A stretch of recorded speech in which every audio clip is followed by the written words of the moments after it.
Mis queridos hermanos, vamos a reflexionar la lectura del Santo Evangelio según San Mateo capítulo 10, versículos del 1 al 7. En aquel tiempo, Jesús, llamando a sus 12 discípulos, les dio autoridad para expulsar espíritus inmundos y curar toda enfermedad y dolencia. Estos son los nombres de los 12 apóstoles. El primero, Simón, llamado Pedro, y su hermano Andrés. Santiago el Zebedeo y su hermano Juan. Felipe y Bartolomé, Tomás y Mateo el publicano, Santiago el Alfeo y Tadeo, Simón el celote y Judas Iscariote el que lo entregó.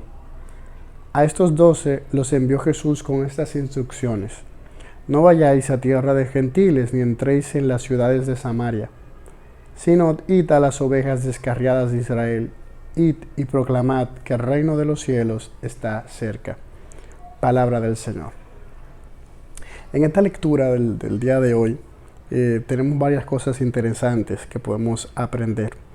Lo primero es ese llamado que Jesús hace a sus discípulos. Ya había comentado en nuestra anterior reflexión del viernes que Jesús es el que elige, no nosotros lo elegimos a Él, sino Él elige a quienes quiere de discípulo, que eso era algo distinto a lo que se hacía en la época, que eran los rabinos o los maestros que elegían, que eran elegidos por sus discípulos.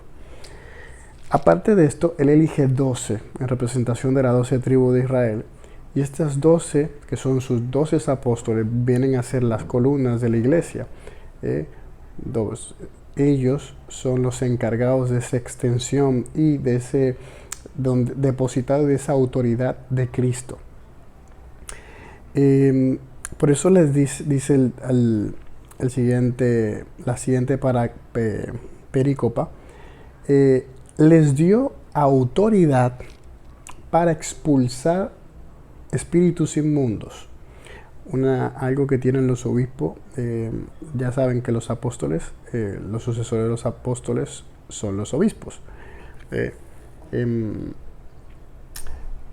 Ellos tienen una autoridad ya dada. O sea, por ejemplo, cuando hay una arquidiócesis o diócesis, un exorcista, es porque recibe un nombramiento del obispo. El obispo de por sí es exorcista, no necesita nombramiento. Él puede exorcizar, él puede utilizar el ritual del exorcismo. Ahora, un sacerdote normal, si no tiene la autorización del obispo, no lo puede hacer. Debe ser nombrado como exorcista.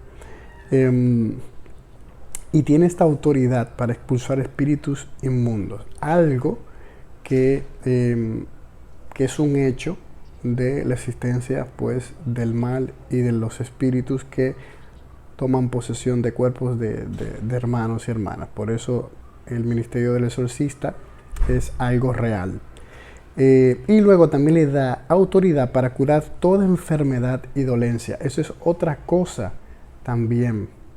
Otra cosa también que está ahí dentro de la autoridad que Jesús le ha dado. Todos los obispos tienen ese don por su ministerio de expulsar demonios y también de sanar y curar toda dolencia. ¿De acuerdo? Si los obispos creyeran más en la palabra de Dios, en esa autoridad que han recibido, lo ejercerían más. Normalmente son sacerdotes los que ejercen y laicos más este ministerio de curación, de curación de enfermedades y dolencias, porque es un carisma que está ahí para que se utilice para el bien del pueblo de Dios.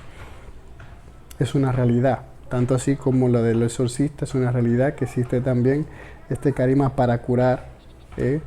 Conocemos testimonios, he visto testimonios, hay innumerables testimonios, hay santos que ejercieron ese carisma. Muchos santos, ya ustedes habrán leído en vida de santo, como San Francisco de Asís. Un leproso lo comienza a lavar y a bañar y queda curado. Como San Antonio de Padua, una persona que se cortó en la pierna porque pateó a su mamá, él va y le pega la pierna. Como San Vicente Ferrer, a un muerto le manda que resucite. Como Elías, profeta, resucita, el milagro del aceite y la harina. O sea, los milagros, las curaciones, la dolencia, eso es parte común y normal de la iglesia. No es algo raro, la gente a veces lo quiere poner como algo extraordinario.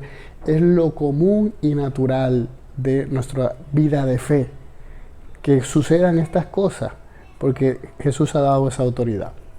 Y luego nos pasa a decir el nombre de los 12 apóstoles. Y aquí hay algo curioso. Dice, el primero, Simón llamado Pedro. El primero, hace referencia. Muchos quieren decir que todo ha sido alguien que ha incluido esa palabra, que eso no estaba.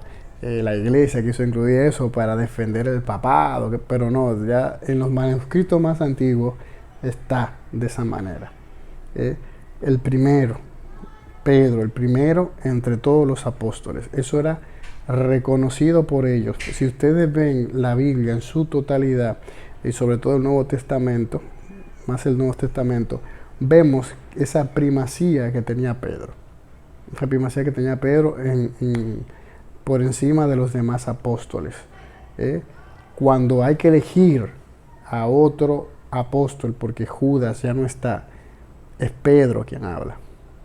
Cuando Pablo habla de algún tema de suma importancia, él dice, yo fui donde Cefas, por la autoridad de Cefas.